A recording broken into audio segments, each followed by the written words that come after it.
warahmatullahi wabarakatuh. Pada sesi kali ini kita akan membahas tentang topik getaran. Jadi kita beri judul getaran. Dalam hal ini nanti tinjauan getaran kita tinjau atau kita bahas bersamaan dengan gerak harmonik atau getaran harmonik.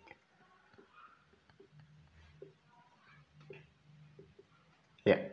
Di SMP kita pernah belajar apa itu getaran. Jadi singkatnya getaran itu adalah gerak bolak-balik ya. Gerak bolak-balik di sekitar titik setimbang. Jadi kalau misalkan dia modelnya bandul begini, kita buat di sini adalah titik P, Q, R, maka bandul ini berayun dari P ke Q ke R ke Q, balik lagi Q ke R. Nah, ini namanya satu kali getaran. Kalau misalkan dia modelnya berupa pegas, maka kita bisa buat begini. Misalkan ini pegasnya, pertama pegasnya kita tarik ke bawah, kemudian kita lepas, maka dia akan menghempas begini. Dia akan naik ke atas, kemudian dia akan berayun lagi ke atas. Nah, kemudian dia akan balik lagi ke posisi semula. Jadi P, Q, R sama. Jadi P ke Q, Q ke R ke Q, Q ke P lagi. Nah, ini juga model dari getaran berupa pegas. Nah, satu getaran itu adalah satu gerak bolak-balik melewati titik kesetimbangan. Dari titik awal kembali ke titik awal lagi setelah melewati titik setimbang. Itu namanya getaran. Sedangkan gerak harmonik itu sebenarnya kita bisa tinjau untuk hal yang sama. Bedanya apa antara getaran dengan getaran harmonik? Sebenarnya tidak berbeda, hanya sudut pandangnya saja yang berbeda. Kalau getaran ini lebih banyak, lebih kita lihat dari sisi pergerakannya, dari posisi awal kembali ke posisi awal lagi. Tapi kalau dia gerak harmonik, itu lebih ke bagaimana ada gaya yang atau energi yang menyimpangkan benda dari titik setimbang, disimpangkan ke titik P, nanti ada gaya pemulih yang menarik dia ke titik setimbang lagi. Nah, itu namanya gerak harmonik. Jadi ketika ada yang menyimpangkan, ada energi lain atau gaya lain yang mengembalikan ke titik setimbang. Menyimpang lagi, disetimbangkan lagi. Menyimpang lagi, dikembalikan ke titik setimbang lagi. Nah, itu namanya gerak harmonik. Seimbang antara energi yang menyimpangkan dengan energi yang mengembalikan dia ke titik setimbang. Nah, baik. Salah satu yang dibahas di awal dari getaran adalah tentang periode dan frekuensi. Periode, frekuensi, kemudian sebagian juga ada yang membahas tentang simpangan dan amplitudo. Nah, kita lihat apa itu periode. Periode itu adalah lamanya waktu yang dibutuhkan untuk melakukan satu getaran.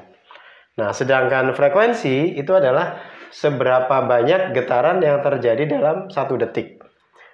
Periode itu dirumuskan dengan T besar sama dengan T kecil dibagi dengan N besar.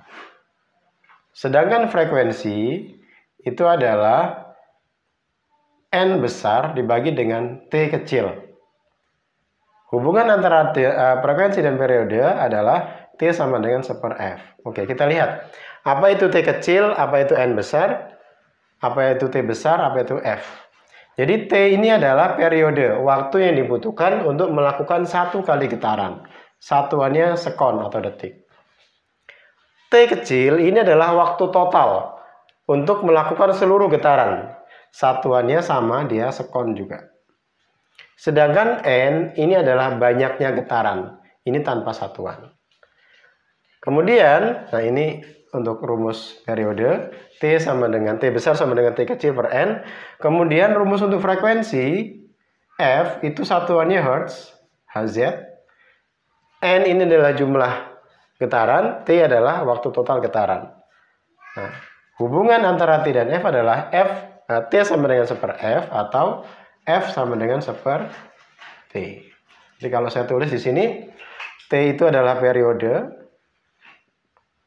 satuannya detik atau sekon, kemudian F itu adalah frekuensi. Frekuensi satuannya Hertz atau Hz. Kemudian T kecil ini adalah waktu total seluruh getaran. Waktu total satuannya sekon. N itu adalah jumlah getarannya atau banyaknya getaran yang terjadi. Jumlah getaran. Nah, ini adalah rumus umum yang berlaku untuk getaran pada benda apapun atau baik pada pegas maupun pada bandul. Ini bisa diberlakukan rumus umumnya adalah ini. Kita lihat contohnya. Misalkan, ada simpangan dan ada amplitudo ya. Simpangan itu adalah jarak antara titik kesetimbangan dengan posisi benda yang berayun. Misalkan di sini, bendanya di sini. Nah, berarti ini adalah simpangan atau Y. Kalau dia bendanya di sini, berarti simpangannya ini. Jadi diukur dari titik setimbang ke posisi benda saat itu yang sedang berayun. Nah, simpangan terjauh itu namanya amplitudo. Jadi kalau misalkan ini, gambarnya ini, berarti amplitudonya adalah dari P ke Q. Karena yang menyimpang dia paling jauh adalah dari P ke Q atau dari R ke Q. Nah, ini namanya amplitudo, simpangan terjauh. Kalau Y ini simpangan biasa. Baik, kita lanjut. Contoh misalkan di PDF itu halaman 202. Bandul ayun tertahan pada titik tertinggi, begitu dilepas dia bergerak di antara dua titik yang terpisah sejauh 8 cm. Jadi kalau kita lihat contoh, ada bandul, kemudian dia berayun, ini berayun. Nah, titik terjauhnya itu 8 cm. Jadi anggaplah ini titik P, Q, R. Jadi titik dari P ke Q ini jaraknya 8 cm. 8 cm. Kemudian dia bergerak bolak-balik sebanyak 200 kali. Jadi N-nya adalah 200. Kemudian memerlukan waktu 800 detik. Jadi T-nya adalah 800 sekon. Gitu. Pertanyaannya periode, frekuensi, dan amplitudonya berapa? Maka kita bisa hitung T atau periode. Jadi yang pertama periodenya.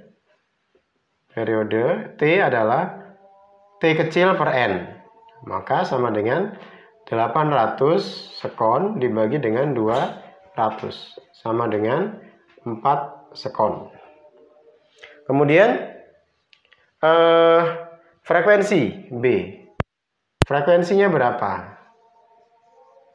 Frekuensi ini kita bisa hitung dengan dua cara.